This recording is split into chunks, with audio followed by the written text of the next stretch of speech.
And now it's time for the analysis of Shields and Brooks. That is syndicated columnist Mark Shields and New York Times columnist David Brooks. Hello to both of you. Here we are, what is it, 3 weeks, Mark, since the first stay-at-home order. The United States is now, by the count we see, has almost 1/3 the cases of coronavirus of the entire world total. How is the U.S. doing in this fight? I think the U.S. is adjusting collectively to a new reality, a terrible reality.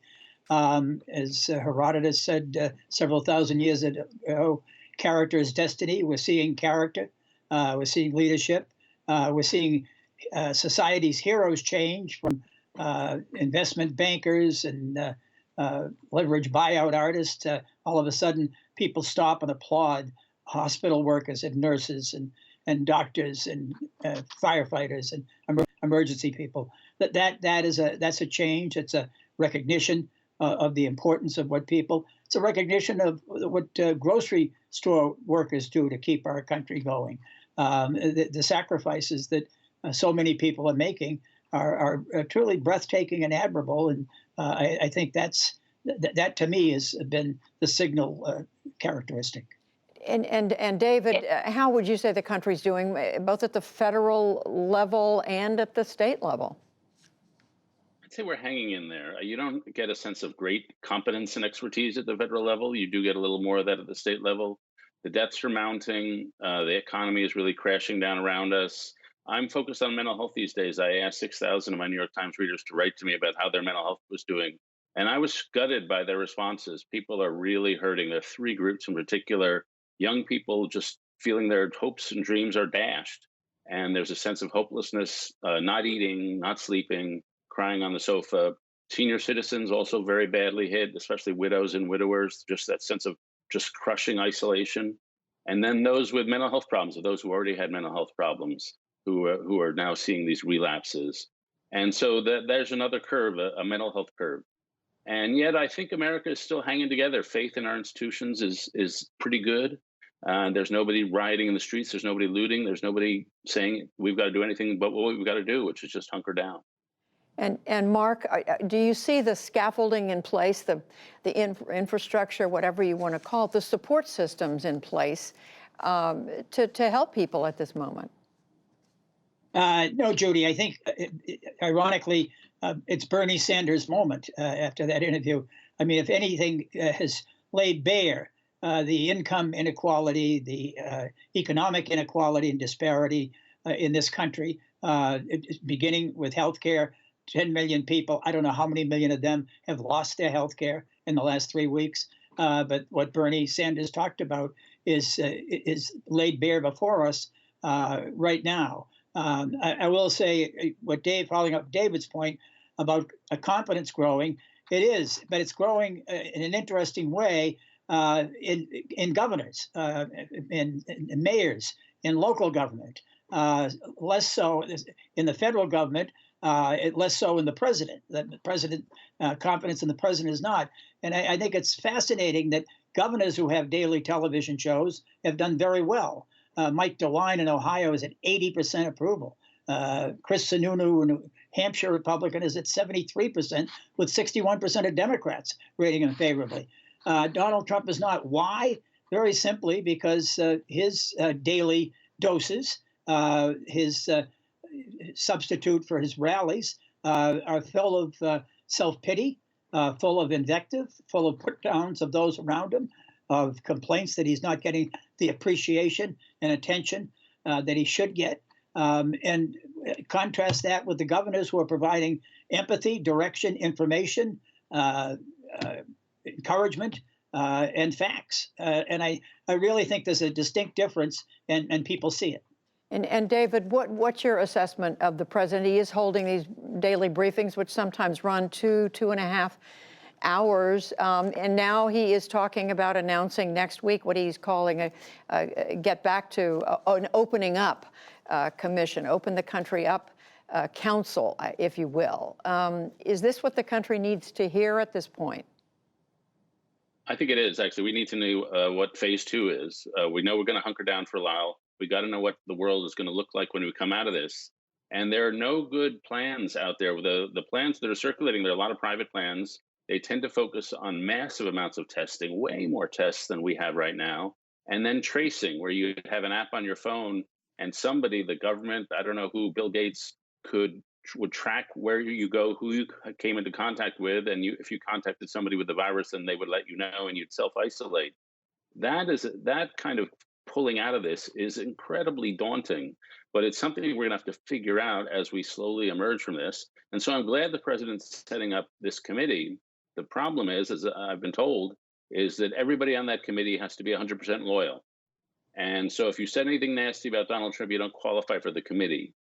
And that basically guarantees a very low level of confidence in that committee. The North Korean style, loyalty tests are going to be crushing to the competence of any effort going forward. Interesting, because when the president was asked about it today, he said he was not paying attention, Mark, to anyone's political identification, whether they belong to the Republican or the Democratic Party. And Judy, at which point did his nose start to grow? I mean, this is all the president has done since he was acquitted from the impeachment, is to settle scores, to go after career professionals, dedicated professional public servants who had given honest testimony. And because they did so, they're fired, they're suspended, they're ostracized, they're humiliated.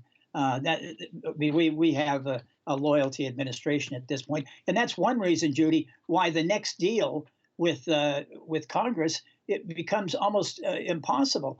Steve Mnuchin, the press secretary, has worked very well with Nancy Pelosi, the Democratic speaker, but he can't deliver Donald Trump. I mean, his word doesn't mean anything. Steve Mnuchin says, but Donald Trump, as soon as the ink was even dry on the last legislation, he refused to honor the legislation and the obligation of oversight that the Congress has when you're spending trillions of dollars.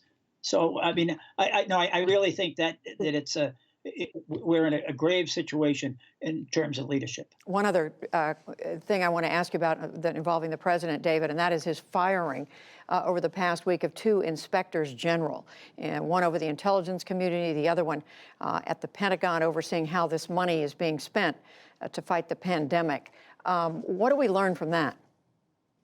Well, it's more North Korean loyalty tests. It's a political vendetta, straight and simple, and you got to be a total loyalist. I'm reminded that in World War II, there was the Truman Committee led by Harry Truman, which was the president's own party, had this committee which did everything on a bipartisan census to crack down on profiteering and war profiteering, and phenomenally successful. And people in their own party were willing to look at the administration if they could save some money, if they could save lives, if they could fight the war more effectively. And we apparently are not going to be able to get that. And so when I look at the challenges facing us, one of them is just social trust. We have to have faith in our institutions, which means there has to be oversight, and we have to have faith in each other. With a lack of social trust, it's really hard to get anything done. And you see that on Capitol Hill right now, where the Senate and the Republicans and Democrats can't figure out what to put first, these small business loans or the public health loans. If we had a trusting institution, we'd say, okay, we'll do one, then we'll do the other. We're not going to have a big fight about it. But we lack that elemental social trust. Mark, a quick word about the Inspector General decision. Judy, I mean, it's obvious. It's part of the vendetta. This is a president who feels totally aggrieved and totally liberated from the post-impeachment, and I guess it doesn't come as a surprise probably to those who were in favor of the impeachment that this is what he's doing. I mean, he's going after such trusted and respected professionals and accusing them of petty partisanship, which is totally a bogus charge and unfair, and not only libeling their reputations, but in many cases ending their careers. I want to ask you both about Bernie Sanders. We talked about that at the beginning and his ideas for Medicare for all. We heard him say, David, he's going to be supporting Joe Biden, even though he knows that Biden is not going to embrace this. And this is Sanders' top priority. How do you assess his decision to suspend? Well, it was inevitable. He had 2 problems. One, the party is a little to the center where he is. And 2, he was never really good at working with other people. and so he wasn't able to build a coalition. I think the thing that's inspiring about Sanders, whether you agree with him or not, here's a guy who is fighting for a cause and has fought for it for decades, 5 or 6 decades, and he's never budged. He's been in the wilderness for decades, and his moment has arrived, to be honest. And so he's created a movement. He's given a new generation a voice. It's a very impressive accomplishment to just stick to it, stick to it, stick to it. And I imagine he's still in it for the long game, whether he's president or not, that some of his ideas will come to fruition with a new generation. How much influence, Mark, do you think he's going to have on the Biden campaign? Well, I think he's already having influence. I mean, we see Senator, former Vice President, former Senator Biden moving already on college and $15 an hour minimum wage. I mean, Bernie Sanders dominated the dialogue of the last 5 years of the Democratic Party, and it's a signal achievement what he achieved in bringing crowds of people, of raising money from more people than any candidate, I believe, in the history of the Democratic Party, individual contributors, just absolutely remarkable. And he set the terms of the debate. I do agree that the fatal flaw was two things: one within his control, and the other outside. His campaign was never one of welcoming people who had differed with him in the past. There was almost a litmus test. If you'd been wrong on NAFTA or wrong on Iraq, you were somehow considered unacceptable, by many of Bernie's most ardent supporters, certainly. And the second thing is, once the virus hit and once our pandemic hit, he was frozen in ice. I mean, all the things that a candidate could do to show movement and support, whether it was rallies or speeches or hand-to-hand campaigning, was gone. And I think he accepted that. I accept him at his word. The toughest thing in the candidate, Judy, is not running and losing. It's admitting that it's over.